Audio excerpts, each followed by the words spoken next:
নাটোর ৪ আসনের গুরুদাসপুর ও বড়াইগ্রাম উপজেলায় ধানের শীষের মনোনীত প্রার্থী মোহাম্মদ আব্দুল আজিজ আজ তার প্রতিদ্বন্দ্বী প্রার্থী আবু হেনা মোস্তফা কামাল রঞ্জুর বাসায় সৌজন্য সাক্ষাৎ করতে যান। তবে রঞ্জুর বাসায় পৌঁছালে কেয়ারটেকার গেট খুলতে অপারগতা প্রকাশ করেন এবং জানান রঞ্জু ভাই বাহিরে আছেন। এ সময় আব্দুল আজিজ ফোন দিলেও রঞ্জু ফোন রিসিভ করেনি। সূত্রে জানা যায় এটি ছিল সম্পূর্ণ একটি সৌজন্য সাক্ষাৎ, তবে তা শেষ পর্যন্ত সম্ভব হয়নি। সজাগ নিউজ। আমাদের দলের চেয়ারপারসন, ভারপ্রাপ্ত চেয়ারপারসন জনাব তারেক রহমানের সঙ্গে আমার মুঠোফোনে কথা হয়। উনি আমাকে বলেছিলেন যে আগামী ত্রয়োদশ জাতীয় সংসদ নির্বাচনের জন্য আপনি প্রস্তুত থাকেন, তবে আপনার আসনে যে প্রার্থীগুলো মনোনয়ন প্রত্যাশী আছে তাদের সঙ্গে আপনি যোগাযোগ রেখে তাদেরকে আপনার কাতারে নিয়ে এসে ঐক্যবদ্ধভাবে আগামী ত্রয়োদশ জাতীয় সংসদ নির্বাচনী বৈতরণী পাড়ি দেবেন। আমি তার পরের দিনই রঞ্জু সাহেব এখানকার মনোনয়ন প্রত্যাশী ছিলেন, ওনার সঙ্গে মুঠোফোনে কথা বলার জন্য চেষ্টা করেছি। উনি আমার ফোন ধরেননি। পরে 4 সদস্যের একটা টিম গঠন করে ওনার বাসায় পাঠিয়েছিলাম, যে বলেছিলাম যে উনি যদি অনুমতি দেন তাহলে ওনার বাসায় আমি যাব, আর যদি অনুমতি না দেন তাহলে আমার সাথে যদি ফোনে কথা বলতে চান তাহলে আমি ওনার সঙ্গে ফোনে কথা বলতে চাই। তো আমার যে পাঠানোর টিম 4 সদস্যের, ওনারা যা আমাকে রিপোর্ট করলেন যে না, উনি আপনার সাথে কথাও বলবেন না এবং ওনার বাসায় যেতেও অনুমতি দেবেন। গত 12 তারিখে মুঠোফোনে আমার ভারপ্রাপ্ত চেয়ারম্যান মহোদয়ের সঙ্গে কথা বলার পরের এই ঘটনাটা। গতকালকে আমার দলের মহাসচিব মির্জা ফখরুল ইসলাম 2 শতাধিক প্রার্থীর নাম ঘোষণা করেছেন। নাটোর 4 আসনে আমার নাম ঘোষণা করেছেন এবং চেয়ারম্যান মহোদয়ের প্রস্তাবনার ধারাবাহিকতায় গতকাল থেকে ওনার সঙ্গে মুঠোফোনে আলাপ করার জন্য চেষ্টা করেছি। ওনার ফোন প্রথমে দেখেছি বিজি, পরে ওয়েটিং, তারপরে রিং করলে 2-4 বার রিং হওয়ার পরেই ফোন বন্ধ হয়ে যায়। আমি মনে করলাম যে ওনার বাসায় গিয়ে কথাটা বললে সবচেয়ে বেশি ভালো হয়, কারণ আমরা দল করি, তো দল এখন একটা আমাদের চেয়ারম্যান মহোদয়ের কথা যে আগামী ত্রয়োদশ জাতীয় সংসদ নির্বাচন হবে একটা চ্যালেঞ্জের নির্বাচন, দলের মধ্যে ঐক্য নিতে হবে।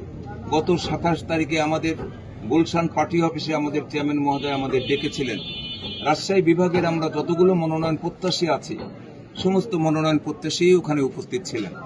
ওনার একমাত্র কথা ছিল রাজশাহী বিভাগে 39টা আসন আছে, 39 জনকে আমি মনোনয়ন দিতে পারব, কিন্তু মনোনয়ন বঞ্চিত হবেন তার চেয়ে অনেক সংখ্যাধিক।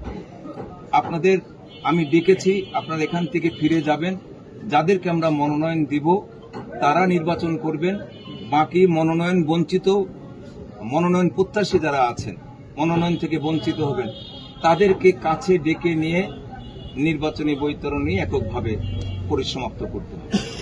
যার কারণে গতকাল থেকে চেষ্টা করে আমি যখন তার নাগাল পেলাম না, আজকে সকালে কয়েকবার ফোন করেছি, ফোন একেবারে বন্ধ নাই, ওয়েটিং, পরে আবার দেখা গেল যে ফোনটা বন্ধ হয়ে গেল। তো আমি আমার নেতাকর্মীর সঙ্গে পরামর্শ করে দেখলাম যে আমার মনে হয় যে ওনার বাসায় যাওয়াটাই আমার জন্য উত্তম হবে। যার কারণেই নেতাকর্মীদের নিয়ে ওনার বাসায় এসেছি, ওনাকে বোঝানোর যে এটা আমার হাইকমান্ড, দলের ভারপ্রাপ্ত চেয়ারম্যান তারেক সাহেবের নির্দেশে আমি এখানে এসেছি। আরেকবার আপনার ফোন থেকে ফোন দিলে মনে হয় ভালো হয়, যে এটা সে রিসিভ করে কিনা। এখন আপনাদের সামনেই বলতে চাচ্ছি, দেখাতে চাচ্ছি, আমি আপনার ফোন থেকে ওনাকে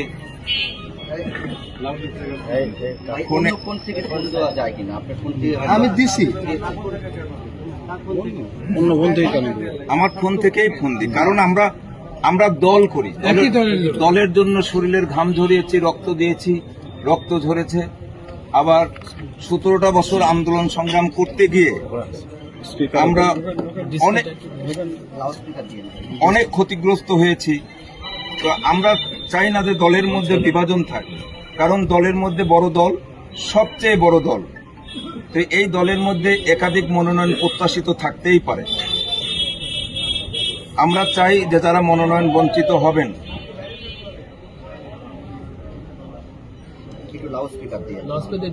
ডিসপ্লেটা শো করে দিই। কি হলো ব্রাইটনেসে তো বের করে দিই। ঠিক আছে,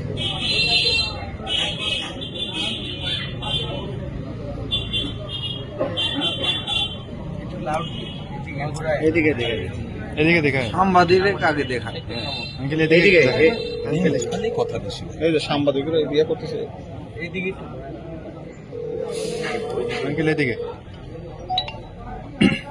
এই যে আনন্দ টিভি একটু দেখি দেখছি ঠিক আছে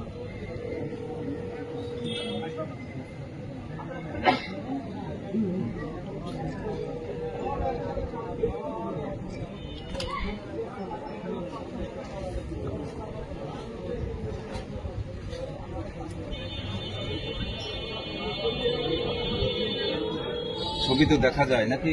জি জি, মনোনয়ন প্রত্যাশী ব্যারিস্টার সাহেবের ছবিকে দেখা যায়। দেখা যায় গতকাল থেকে এখনো অবস্থা, আমরা মনে হয় ওনার সঙ্গে সাক্ষাতে ব্যর্থ হয়ে গেলাম। আপনাদের সদয় অবগতির জন্য জানালাম, যেহেতু আমাদের দলের ভারপ্রাপ্ত চেয়ারম্যান তারেক রহমানের নির্দেশনা রয়েছে, ওনার নির্দেশনা ক্রমে ওনার বাসভবনে এসে তার সঙ্গে সাক্ষাৎ করার জন্য আমাদের চেষ্টা, এই চেষ্টা আমাদের অব্যাহত থাকবে নির্বাচন পর্যন্ত। আমরা চাই বৃহত্তর দল মনোনয়ন দিবেন একজনকে, আর প্রত্যাশীরা বাকিগুলো সব বিমুখ হবেন, বঞ্চিত হবেন। আমরা বিগত দিনেও তার বাবা নির্বাচন করেছে এখানে, আমরা দল মত নির্বিশেষে সবাই এক কাতারে এসে তার বাবাকে বারংবার নির্বাচনে অংশগ্রহণ করেছি। তো আমরাও চাচ্ছিলাম যে উনি যেহেতু মনোনয়ন প্রত্যাশী, মনোনয়ন বঞ্চিত হয়েছেন, এবার আগামী দিনে অনেক সময় সুযোগ আছে, এবার নির্বাচনী বৈতরণীতে আমাদের পাশে এসে নির্বাচনে সহযোগিতা করলে আমরা খুশি হতাম, দল খুশি হতো। দলের নিয়ম শৃঙ্খলার মধ্যে থেকে আগামী ত্রয়োদশ জাতীয় সংসদ নির্বাচনে আমরা হতাশ নই। অবশ্য আজকে দেখা হয়নি, ফোন যে কোনোভাবেই রিসিভ করতে পারেনি, আমরা হতাশ নই। আমার মনে হয় একটা সময় উনি আমার কাছে ফোন করবেন। যেমন আমি আপনাদের সদয় দৃষ্টি আকর্ষণ করে বলতে চাই যে গতকালকে যখন মনোনয়ন তালিকা প্রকাশ করেছেন, জন গমেজও কিন্তু এই আসনের একজন মনোনয়ন প্রত্যাশী ছিলেন। জন গমেজ কিন্তু 1 ঘন্টা পরেই আমার কাছে ফোন করে আমাকে অভিনন্দন জানিয়েছেন এবং বলেছেন নির্বাচন প্রচারণা শুরু করুন। আমি যখন প্রয়োজন মনে করবেন, প্রয়োজন মনে না করলেও যেহেতু আমি এই দল করি, দলের একটা পোস্টে আমি আছি, এই দলের নির্বাচনের জন্য আমার শ্রম সর্বোপরি সহযোগিতা থাকবে। আমি প্রত্যাশা রাখি যে রঞ্জু সাহেবও জন গমেজের ধারাবাহিকতা অব্যাহত রাখবে। সবাইকে ধন্যবাদ।